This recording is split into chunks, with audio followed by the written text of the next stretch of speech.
Vamos lá buscar as esferas do dragão.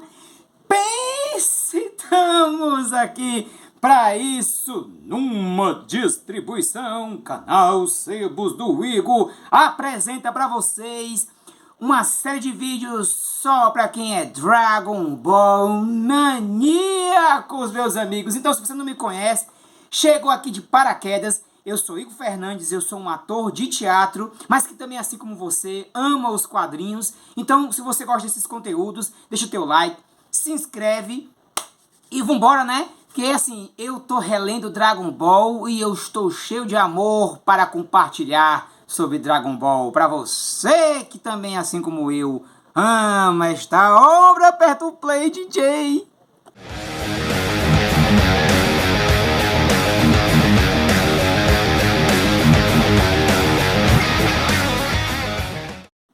Rapaz, eu tô relendo Dragon Ball e, meu Deus do céu, eu tô aproveitando que eu fiz essa coleção, que eu estou fazendo, né?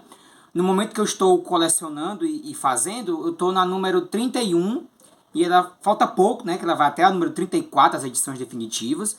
Então, como tem uma certa dúvida ainda sobre essas edições, eu resolvi trazer essa série de vídeos também para aproveitar, porque assim, já tiveram muitos e muitos vídeos sobre essas edições, mostrando, folheando, etc e tal. Mas eu queria destrinchar, realmente é o que eu estou percebendo na minha milionésima releitura da obra, né? Principalmente porque o foco aqui vai ser somente o mangá. E o mangá enquanto nas mãos do Toriyama. Então não entra aí o Dragon Ball Super, nem muito menos os outros prequels, a não ser que essa série de vídeos dê muito bom, que você deixe o seu like, que você compartilhe para os amigos e que a galera chegue junto. Quem sabe aí eu estique a baladeira para as obras pós a fase do Toriyama. Então, assim, eu tinha um quadro lá no Instagram, né, no meu Instagram, Sebos do Igor também, né, que eu chamava de Li, mas esqueci de comentar. Então, eu acho que eu vou aproveitar para trazer esse espírito, a essência desse quadro aqui para o canal, mas aproveitando para fazer isso com o Dragon Ball. Então, realmente, o nome do quadro é Relendo Dragon Ball. E, em especial aqui, o início. O início, que eu chamo de início, que é a primeira fase do Goku encontrando a Bulma, até o momento em que ele se transforma no Ozaru com o Pilaf, que você encontra completinho nas duas primeiras edições, e aonde eu vou poder destrinchar um pouco mais. Porque, assim, o primeiro impacto que eu tive relendo essa parte inicial da história, é que, assim, como é que um dia que eu começo para fazer vídeo de Dragon Ball é osso, né? Porque todo mundo já falou sobre tudo de Dragon Ball. Mas eu penso assim, todo mundo fala muito sobre essa questão de Dragon Ball ser uma história de aventura, ter começado com uma história de aventura, e que mistura muitos elementos. Você vai ter elementos da ficção científica, você vai ter elementos do fantástico, você vai ter elementos das artes marciais. Mas o que eu vejo é que já inicialmente, né, você tem ali um contraponto muito interessante, que é a apresentação do Goku. Até então, você tem uma noção de que a apresentação do Goku seria algo muito assim, você tá na cara que é um tipo de história que tinha todos os elementos de ser algo inicial. Ou seja, aliás, inicial não, algo muito curto, que provavelmente não iria durar tanto. Porque o Goku, ele é um personagem protagonista muito simples, muito simples. Já teve um protótipo em Dragon Ball, onde o personagem principal tinha uma cara um pouco mais do Jack Chan, né? E aí ele mudou para esse formato um pouco mais. Você vê que ele tem uns traços mais selvagens, né? O cabelo arrepiado, o rabo de macaco. E, claro, como é inspirado na obra A Jornada do Oeste, né? Que é uma lenda chinesa, e é um mito chinês muito conhecido, e que tem todas as características de uma história fantástica, de uma história fabulosa. Mas aqui você vê que, assim, ele enxuga todo esse fantástico, e você vê que, assim, o Goku, ele é um garoto muito simples, mora sozinho num casebre e guarda um artefato precioso, que é a esfera do dragão. Em contraponto, você tem a Bulma. A Bulma, uma menina de 16 anos, que já em sua tenra idade, é uma cientista, que inventou o radar do dragão para encontrar, deixa eu aproximar aqui para vocês, que criou o radar do dragão justamente para poder encontrar as esferas espalhadas pelo mundo inteiro. Olha, o que eu acho legal em Dragon Ball é que se você for olhar com certa distância, mesmo depois de conhecer, e pensar, se colocar no lugar de quem está lendo pela primeira vez, a pessoa já vai tomar logo o primeiro susto, né? Porque é uma discrepância muito grande, né? Como é que esses dois personagens vão compor essa história, sendo que eles são completamente diferentes, né? Não só por diferença de idade, como uma diferença de vivência, né? Ela é uma garota da cidade e o Goku é um garoto simples do campo. Então, lógico que quando eles vão se ver, vai ter o primeiro conflito. E esse primeiro conflito é quando eles estão lá, né? O Goku nunca tinha visto um carro na vida, então ele pensa que é um monstro e que ela é um fantasma saindo de dentro do monstro. Então, assim, talvez hoje isso seria já uma problemática política, né? De rapaz, meu Deus, como assim? Você botar um menino pra bater numa garota, né? Ele não sabe que é uma garota. Então não faz diferença muito pra ele se é o isso, se é aquilo. E eu acho que é bem rústico, é bem agressivo, é quase como se fosse os 15 primeiros minutos de um filme para chamar a tua atenção, porque de fato esse confronto entre eles dois, ele é algo que chama a atenção, é algo que te prende, você quer saber no que é que isso vai dar, e se de fato eles vão se entender, e ela já toma logo uma primeira decisão. Vou usar esse menino para me proteger enquanto eu estou na jornada. E aí você vê que ela já tem malícia e tem esperteza, né? O que eu, assim, não vejo isso como algo ruim. Se você olhar para as interpretações sobre a obra, vai sempre ter que a Bruma foi ruim no começo, porque ela queria tirar proveito do Goku por conta disso. Eu já não acho isso ruim. Eu acho que, assim, ela é uma garota esperta, inteligente, já sacou logo o que poderia fazer e toma atitudes muito rápidas. Então, quando ela vai para casa dele e encontra a esfera do dragão, ela não só conta a história para o Goku, como nos conta também a história. Esse é o nosso primeiro momento de encontrar na narrativa do Akira Toriyama a sua simplicidade. Porque ele podia perder o nosso tempo com muitas voltas, mas não. Tá aí. Bumba. Já sei o que é, para que serve.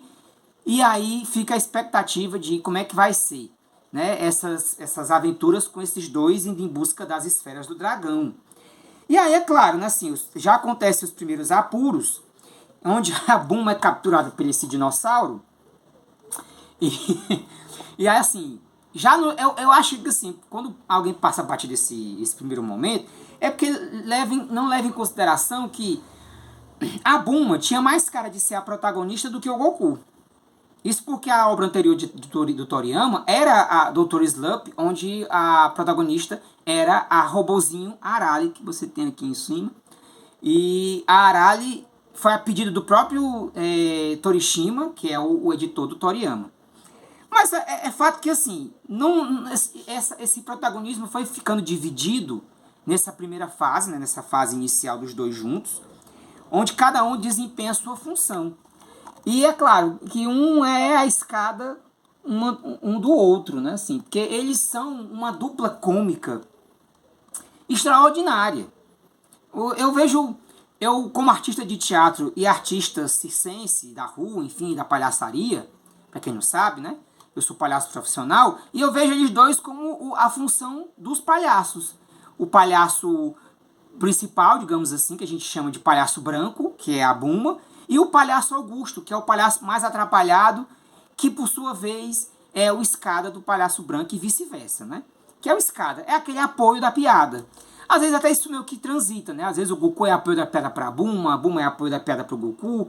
Tanto que quando eles se veem sozinhos, né? Aí você tem uma pitada, que são as pitadas de erotismo e comédia eti, né? Que é o hentai, uma comédia erótica, né? Digamos assim. Quando os dois estão juntos lá na casa que ela constrói com a cápsula. E aí eles se estranham, né? Estranham o corpo um do outro, porque o Goku tem rabo, porque ela tem seios. E isso tudo é muito inocente, mas ao mesmo tempo é muito engraçado, porque assim, é um humor muito ácido. E não é um humor muito usual para hoje, a não ser que seja algo característico apenas de obras exclusivamente direcionadas para esse público mais, um público procurando hentai, procurando erotismo, procurando a comédia erótica, né? E aí você tem isso em um mangá que era para todos os públicos, digamos assim, o público juvenil. Então é muito curioso como que ele se arrisca nesse ponto.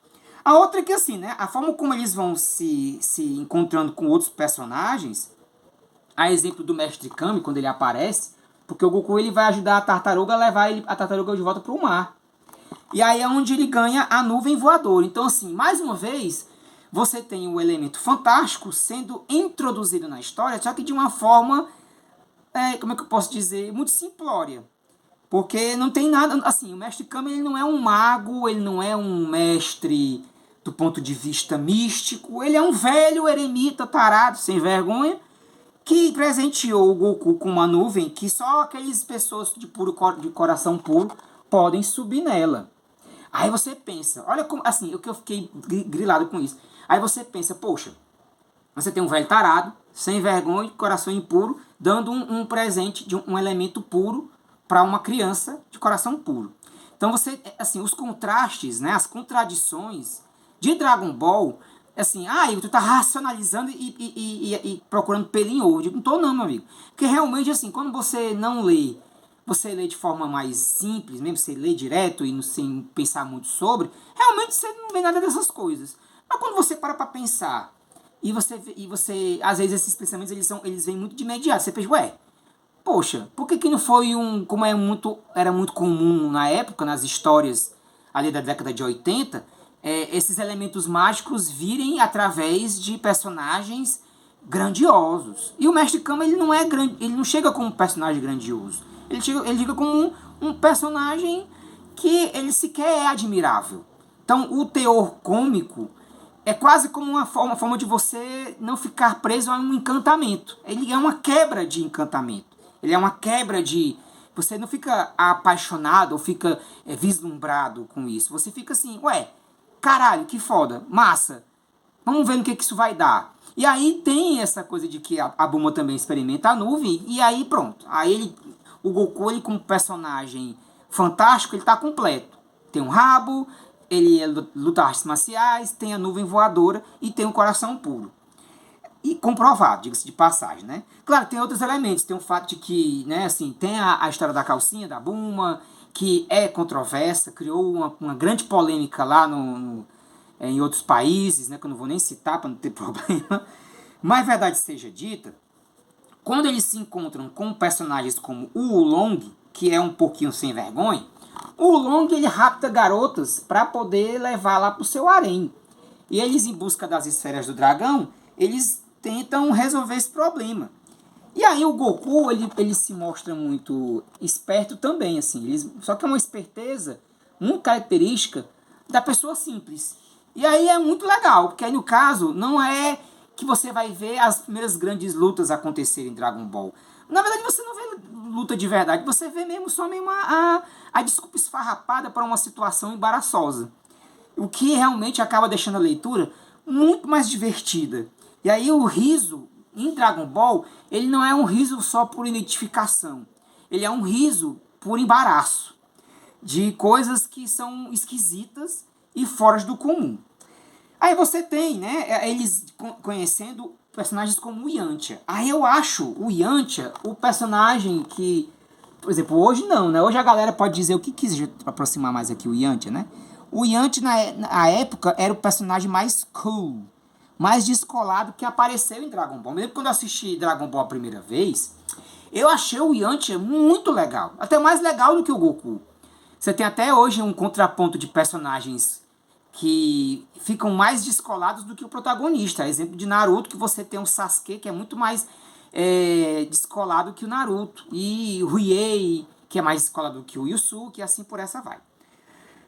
Então, eu achei o Yantia muito descolado. Ele é apresentado como um guerreiro de fato, que tem um estilo de luta bem mais sofisticado que o Goku. Mas, claro, né, no meio da chibata entre eles, acaba que o Yantia perde.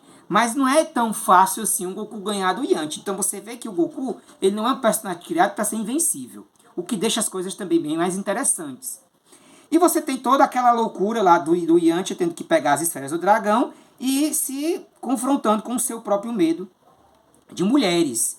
Onde você também tem o fato de que os desejos que eles têm para com as esferas do dragão são tão esquisitos como a própria narrativa em si vai se mostrando. Desde desejarem, a Bulma deseja um namorado perfeito, o Yanti deseja perder medo das mulheres, o Goku aparentemente não tem desejo nenhum, ele só quer ver as esferas do dragão, e a gente tem alguns mistérios no ar, né? E aí, assim, o desenrolar de Dragon Ball é um desenrolar onde, quando a gente chega na real ameaça, que é o Rei Cutelo e o castelo do Rei Cutelo que pega fogo, você pensa, pronto, agora o Goku vai ter a batalha mais terrível dele. E aí acaba que não. É um anticlímax, onde nós descobrimos que o Rei Cutelo é discípulo do Mestre Kami, e que o Mestre Kami, de fato, por mais simples que ele pareça, ele é um grande mestre de artes marciais. Então, quando a gente finalmente tem o Mestre Kami mostrando o seu real potencial, a gente toma um belo de um susto, porque aí é onde você tem a primeira virada de Dragon Ball. E é um Mestre Kami mostrando o seu real potencial e a sua técnica principal, que é o Kamehameha, que por sua vez destrói o castelo e nos mostra um outro lado em Dragon Ball, que é esse lado místico e esse lado onde os poderes e as habilidades vão começar a ganhar espaço, mas ainda não se tornam tão importantes quanto que vão ser, né, mais para frente. O fato é que a gente tem, por exemplo, em Dragon Ball, algumas promessas sendo feitas, né? Já o que são brechas para o futuro, que seria o Goku indo treinar com o Mestre Kami se admirando porque o Goku conseguiu executar o Dragon Ball, porque o Goku conseguiu executar o Kamehameha só de olhar, e aí você tem a primeira grande momento do personagem. Diga-se de perdão, o primeiro momento não. Eu diria que o primeiro grande momento dele, pra mim, é quando ele ganha a nuvem voadora. Então você tem pra mim o segundo grande momento do personagem, que é ele executando o Kamehameha pela primeira vez. E a promessa dele ir treinar com o Mestre Kami, como um gancho. Mas parece um gancho muito tímido. Eu acho tímido até demais, assim. Parece até que foi feito para passar batido, assim. Se a série prestar, tem um gancho. Se não, né? Morreu Maria Preá. E você também tem outro gancho, que é a promessa do casamento, de um futuro casamento do Goku com a Tite, que é uma conversa bem de duplo sentido, meu, que a minha quinta série chega, se emociona nessa hora, né? Ele até fala assim, né? Ela fala assim, ó, você, cadê? Assim, escuta, Goku, a Tite falando, né? Quando nós crescer um tiquinho mais, você vem pedir minha mão? E aqui tem uma coisa de tradução, que a Panini optou por traduzir de uma tradução, como é que eu posso dizer? Na tradução, eles resolveram deixar o Rei Cutelo e a Tite com um palavreado meio clichê de pessoas do interior. Então você tem ela falando você, nós, várias vezes, né? Tanto que isso aí foi para dublagem de Dragon Ball Super, agora mais recente. Não gosto, né? Eu me acostumei lendo a tradução da Conrad, né? Que ela fala normal, o Rei Cutelo também. Não sei se isso coube para cá, eu acho que ficou muito... Acho que foi mancada da Panini, essa tradução do Rei Cutelo e da Tite falar dessa forma. Aí ela continua, né? Você vem pedir minha mão? Aí o Goku diz, pediu o quê? Ela, não se faz de bobo. Não se faz de bobo, não. Você sabe. Não entendi direito, mas se vai me dar alguma coisa, eu venho sim. Eu, Enfim. Aí, assim, um dos desafios do Goku é enfrentar a Tropa Coelho, né? A Tropa Coelho nada mais é do que um bando de canalha, que eles têm um chefe coelho mesmo, que é um transmorfo, né? Um metamorfo, que por sua vez transforma as pessoas em cenoura quando toca. E o chefe coelho, ele com sua gangue, eles são derrotados. Mas você tem na história dos coelhos um pequeno respiro da busca das esferas do dragão e digamos, parece até quase um one shot, né? Uma história separada, que, diga-se de passagem, eu achei muito interessante. Aí aqui é onde o Goku, inclusive, leva os coelhos para a Lua, e aí tem uma curiosidade que eu até tenho um vídeo aqui no canal, onde eu conto sobre essas curiosidades de Dragon Ball, onde essa cena do Goku levar eles pra Lua é porque tem uma história popular, uma historieta infantil popular, né, um mito popular, onde existem coelhos na Lua, onde os japoneses orientais acreditam muito nisso, né? Que é aquela imagem, aquele borrão que a gente vê na Lua, que a gente que é brasileiro diz que é São Jorge, né, matando o dragão, lá no Japão eles acreditam que sejam coelhos fazendo arroz, né? Então é isso, assim, tem essa coisa de como é que ele foi pro espaço, respirou e, por sua vez, levou os coelhos e deixou eles e foi embora. Aí é onde essa história nos apresenta a ideia de que racionalizar muito Dragon Ball é uma perca de tempo. Porque Dragon Ball tem muitas licenças poéticas de coisas que não tem sentido, porque muitas vezes o humor do Toriyama não faz muito sentido, tanto para o ocidental, principalmente para o ocidental, como muitas vezes até para os próprios orientais. Então é um senso de humor que acho que nessa altura do campeonato ele já tinha se provado com o Dr. Slump e resolveu, né, se jogar nessa loucura com esse senso de humor, né, e o caminhão passando, desculpa aí qualquer coisa, mas se jogou aí esse senso de humor com essa historieta da gangue dos coelhos. E aí sim, você tem, por fim, a batalha, né, o confronto com o Pilaf. Acontece que o Pilaf não é considerado uma grande ameaça. Mas, a meu ver, eu acho o Pilaf uma grande ameaça. Porque na medida que ele tem os recursos, e aí existe a periculosidade da coisa, que é quando eles prendem os nossos queridos personagens. A todo campeonato você tem o Yantia junto, o Pual, você tem o Long, a Bulma e o Goku juntos presos em uma espécie de coisa de vidro. E Shenlong é chamado. Quando o Shenlong ele é chamado, o Long consegue escapar e faz o seu pedido. Que é, ele pede uma calcinha. Isso é para impedir o próprio Pilaf, né, que é esse bonito aqui, a não conseguir executar o seu pedido, que era bem perigoso, né, que era dominar o mundo. E aí, pra mim, eu acho que é uma ameaça, que é muito pouco, né? É legal que a narrativa, você sente que existe o risco, que foi por muito pouco a coisa, e que pelo tamanho do desespero da coisa, saiu qualquer coisa na hora do desejo do Long, né? E aí se torna engraçado e ao mesmo tempo tenso. Então é uma tensãozinha muito de leve que é desmanchada com o pedido engraçado do Long. E aí você tem eles presos numa espécie de lugar de metal com vidro, onde eles só conseguem escapar, né, quando o Goku olha para a lua cheia. Aí você tem um pequeno clímax se formando, onde o Goku conta que o avô dele, o Son Gohan, morreu por conta de um monstro que aparecia nas luas cheias, né? Quando a lua ficava cheia. E aí você vê o Goku se transformando. E aí é um barato, assim, porque o Goku se transformando em Ozaru pela primeira vez, em macaco gigante.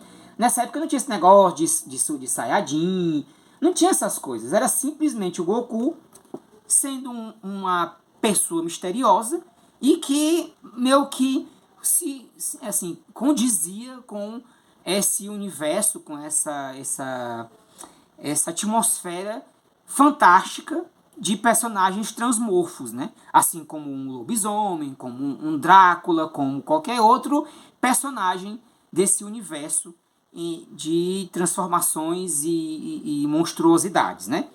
E aí, é claro, eles conseguem vencer o Goku cortando o rabo dele e transformando ele numa pessoa normal.